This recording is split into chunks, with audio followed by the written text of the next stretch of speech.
Get your rubber lips on, because today we're going to talk about the worst scene from every Batman movie.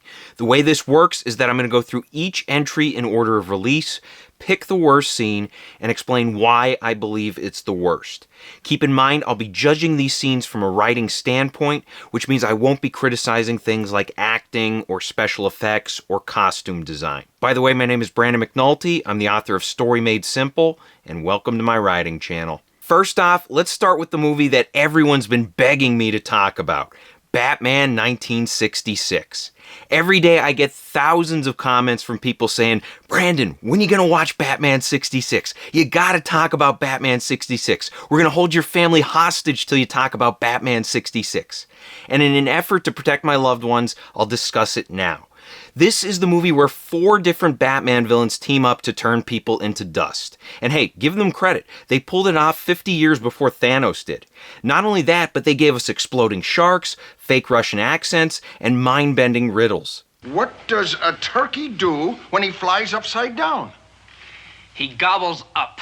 As for the worst scene, it's tricky to pick one because this movie is deliberately goofy. Like when I started watching this thing, I saw the exploding shark scene and thought to myself, oh, that has to be our winner. But it was basically just there to set the tone for the rest of the film. Now, one scene that I thought was absolutely stupid from top to bottom is the torpedo scene. Actually, there are 2 torpedo scenes, so I have to specify and say it's the first one. What happens here is Batman and Robin are trying to strike back against the villains, and then their belts get magnetically stuck to a buoy. Now, you might think that they would just remove their belts, but no, that's too sensible. Instead, Batman takes out a random bat device, and he uses it to destroy one torpedo after another until his bat batteries run out.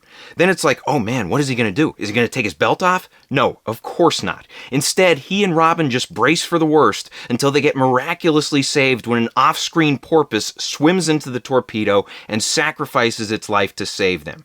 I mean, I don't know what upsets me more here. The fact that the script torpedoed an innocent porpoise, or the fact that the script never established the porpoise as a potential solution in the first place.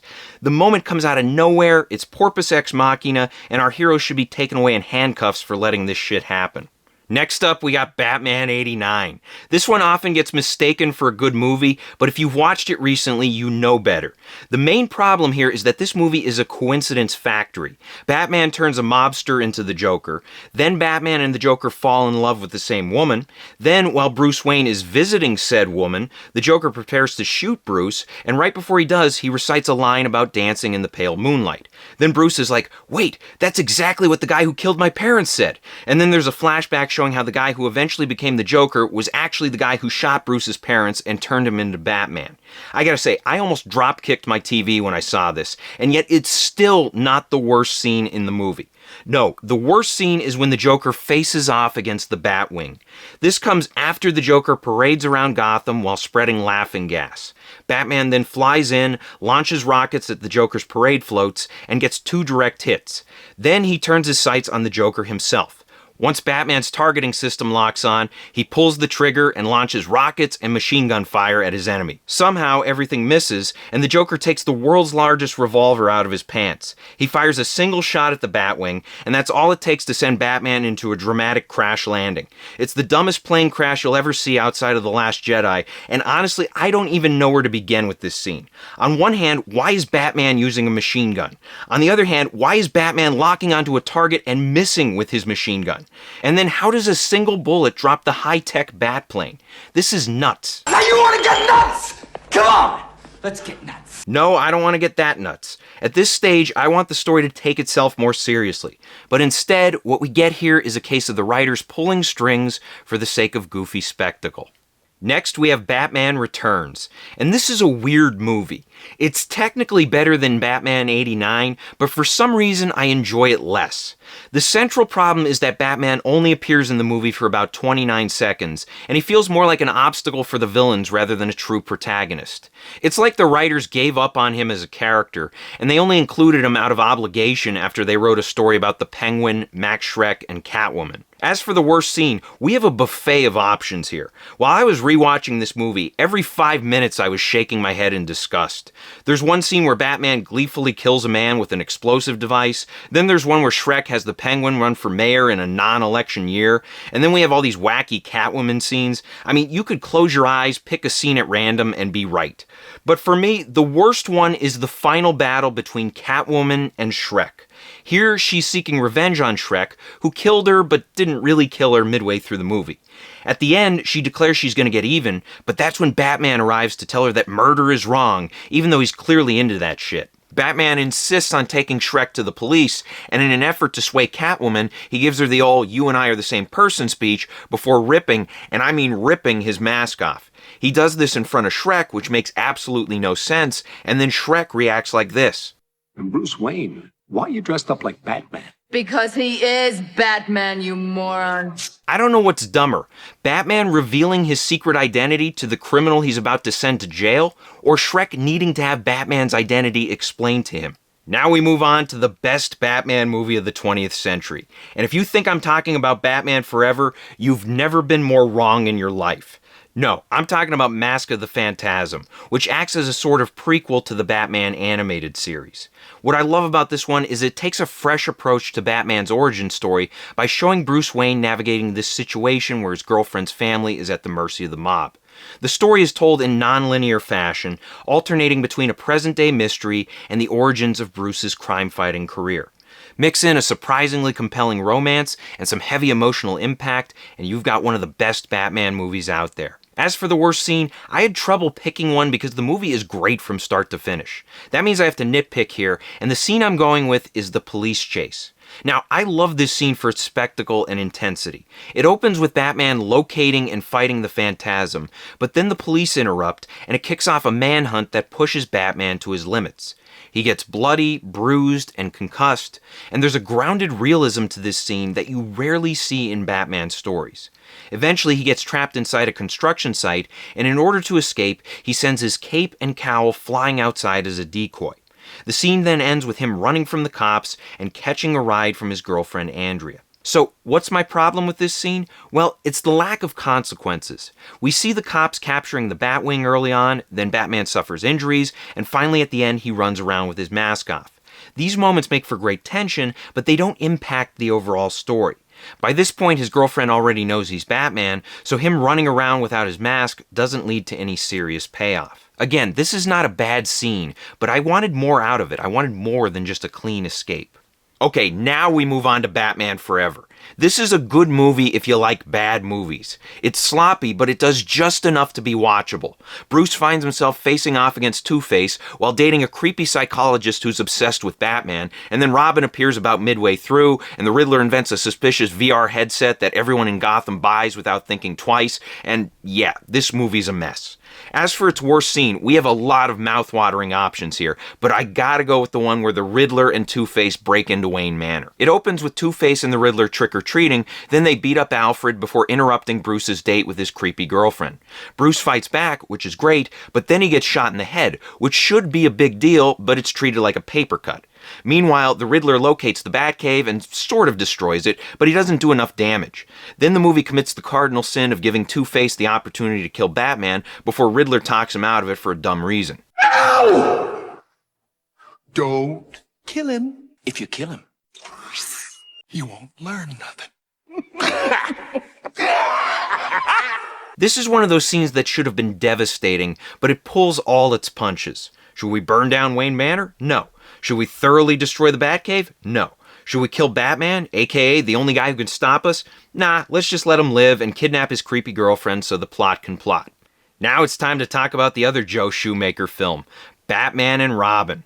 Val Kilmer wanted nothing to do with this movie, so they replaced him with George I Don't Have a Clooney, and they added Mr. Freeze, Mr. Bane, Poison Ivy, and Batgirl to make things more colorful. This is one of those special movies where almost every scene could qualify as the worst scene. The script repeatedly goes out of its way to be terrible, and much like Batman Forever, it loves to pull its punches. We have 3 lethal villains, yet nobody of importance dies, and the worst scene of all is the one with Robin's rubber lips. I talked about it in last week's video, but I only scratched the surface of how bad it actually is. This scene does everything wrong that it possibly could. If I paid you $1 million to write a worse version of this thing, you wouldn't be able to do it. The scene opens with Robin visiting Poison Ivy's lair. He wants info on Freeze's master plan, while she wants to murder Robin with a kiss. They negotiate, and he says he'll kiss her if she reveals Freeze's plan. Then she just flat out tells him the truth. Deception would have made much more sense here, and it could have made for some intriguing conflict, but then again, it's the 90s, it's Batman, who needs good writing? From there, Robin consents to the kiss, and Poison Ivy gives it to him. Game over, right? Wrong, because our hero remembered to wear his rubber lips. Smart thinking. Except then he brainlessly removes the lips while still in kissing distance. Now, at this moment, Ivy should kiss/kill him right here, or maybe even strangle him with her vines, but instead, she inexplicably pushes him into her pool where he's totally safe. Then she gets up and leaves, and that's when she runs into Batman, who she immediately wraps up in vines. Instead of killing him, and remember, these are the only heroes out there who can stop her and Freeze. Instead of killing him, she attempts to leave again, and that's when Batgirl arrives to kick ass and lecture Ivy on feminism. The battle ends with Ivy being knocked into one of her plants, which eats her even though she controls the thing. Now obviously this scene has no respect for logic, but what's even worse is that Batgirl is the one who defeats Ivy. This is a problem because leading up to this moment, Batgirl has absolutely no connection to Ivy. They never meet, they never speak, they never see each other. In order for a villain's defeat to mean something, we want the villain to be defeated by someone with a personal connection to them. Throughout the movie, Ivy tempts and manipulates Robin, and their subplot builds and builds toward this confrontation, yet the scene ends with Robin uselessly swimming around while Batgirl delivers the final blow. If you want to include Batgirl here, that's fine, but Robin needs to be the one who finishes off Ivy and their subplot. Alright, it's safe to take off your rubber lips because now we're moving on to some good movies.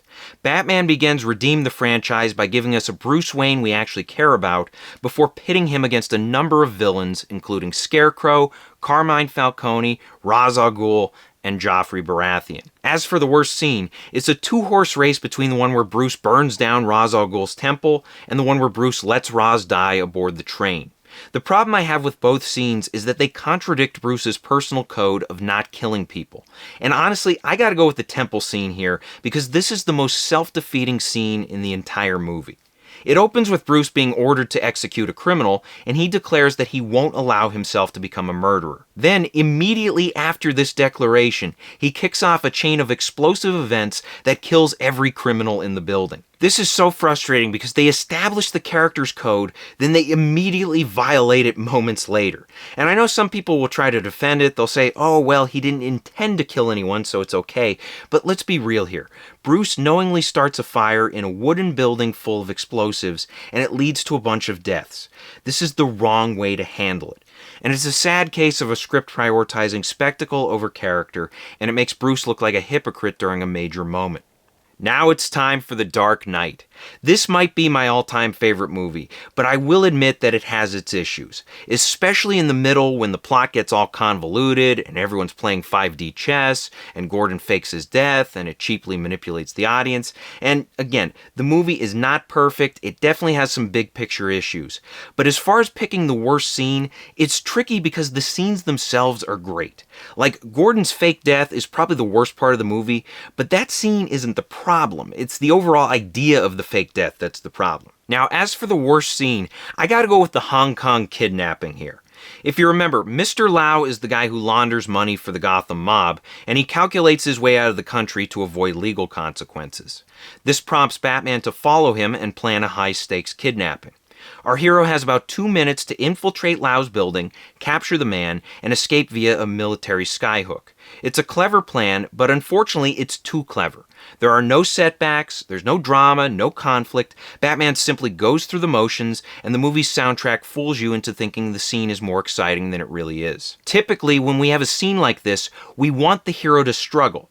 We want the plan to go sideways so we can see how the hero reacts and how he improvises in order to succeed.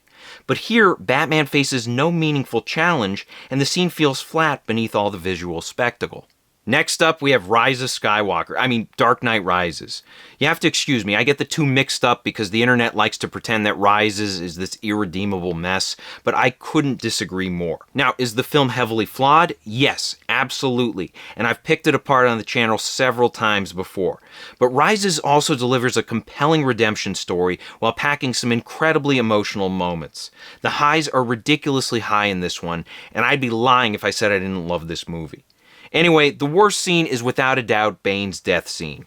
This comes after Batman defeats Bane in hand-to-hand combat, and Miranda reveals herself to be Talia al Ghul. She then demotes Bane to the role of backup quarterback, and Bane is left to babysit Batman while Talia heads out to nuke Gotham. Before she leaves, she orders Bane to keep Batman alive until the bomb goes off. Then we get the worst scene. Once Batman and Bane are alone, Bane declares that he has to kill Batman now. Not only is there absolutely no reason for this, but earlier in the movie, Bane explicitly said that he wanted Bruce to witness the destruction of his city. So now Bane is pulling a complete 180, and worse yet, Batman makes no attempt to save himself. But that's okay, because Catwoman somehow arrives on the Batbike without making any noise, and she kills Bane with a missile. The movie's main villain dies a comedic death, and Catwoman cracks a joke to further disrespect the character. Now we move on to, oh god, no, don't do this to me, please. Anything but Batman vs. Superman. Please, any movie at all. I'll talk about The Notebook if I have to. Anything to spare me from BVS. I can't do this, guys. I've suffered enough. I can't afford another trip to the hospital.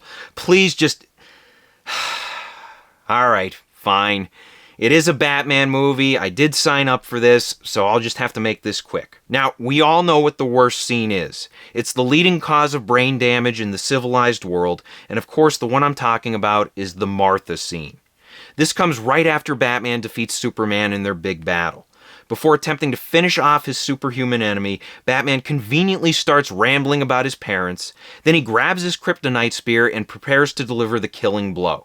That's when Superman conveniently blurts out that Batman is letting Lex Luthor kill Martha.